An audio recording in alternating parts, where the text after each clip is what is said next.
Nick, how satisfying is it when you get the start you guys had, but not only that, but just maintaining it throughout the whole game? Yeah, it's good. I think the game the other night against them probably had us, a little focused in the practice and the shoot around, and certainly at the start. And you're right. The second part of your question is, usually in an NBA game you're gonna see this swing back the other way for a while, but our guys just kept kind of playing with good assertiveness at both ends, almost for the whole game. So it's good. You mentioned after the last game in Washington that you liked the looks that you got from three to start the game. They just didn't fall. Was it similar today, obviously, and they just did fall, or did you see something else that you were able to kind of unlock? Or well, I thought we played fast tonight. I thought off the stops. I mean, obviously we got a bunch of stops early, so we were out in off the defensive rebound, but we were getting up the floor quick. And I think that we were, I think the first three or four came in three of them came in transition, 3 out of 4. So that's good. I think I talked about before the game about getting the ball up the floor, trying to get to the paint, and then getting it out. So it was good to see. Yep. A couple of weeks ago, we talked about kind of how low the three-point attempt numbers were, and it seems like lately there's way too high tonight. We got to cut back on those a little bit.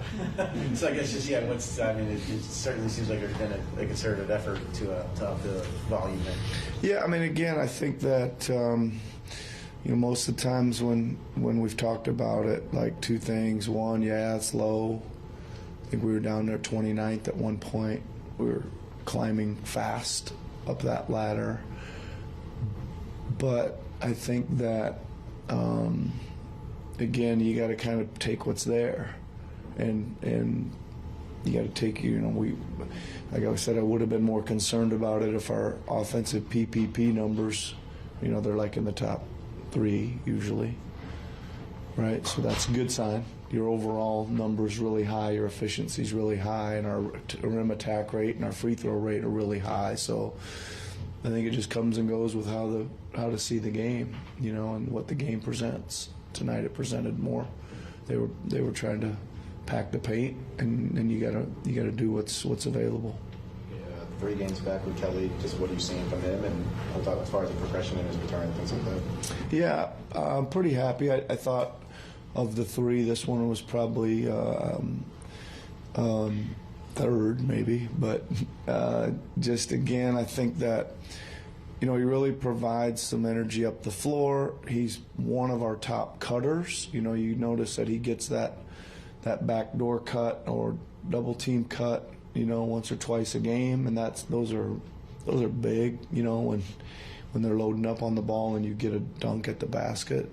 So good. And I thought he did a lot of things. I thought he maybe forced a couple shots early in the first half, a little quick, but other than that, again, what he brings just in overall athleticism, speed, and cutting is good. And I think looks like he's in shape and in rhythm. And okay, yeah. Nick, when we talked about the in-season tournament yesterday, you kind of downplayed the idea of garbage time. That guys come in late in games and they can get important reps. Is that an example of why? Like a bunch of guys, Mo, Jaden, Daniel, all had pretty good end of games there. Yeah, that's exactly right. I think those guys are, staying ready. All right, that's one thing we always talk about, and they've, just the way things stack up, we've got a pretty deep team, and I'd like to get all those guys more minutes, but just you just can't do it, right? You just can't. So I give them a lot of credit because there is a battle going on for some of those positions, and that's their opportunity, and I think most of them went out there and played very, very well. Yeah. Thanks, Kevin. Okay, everybody. Thanks a lot.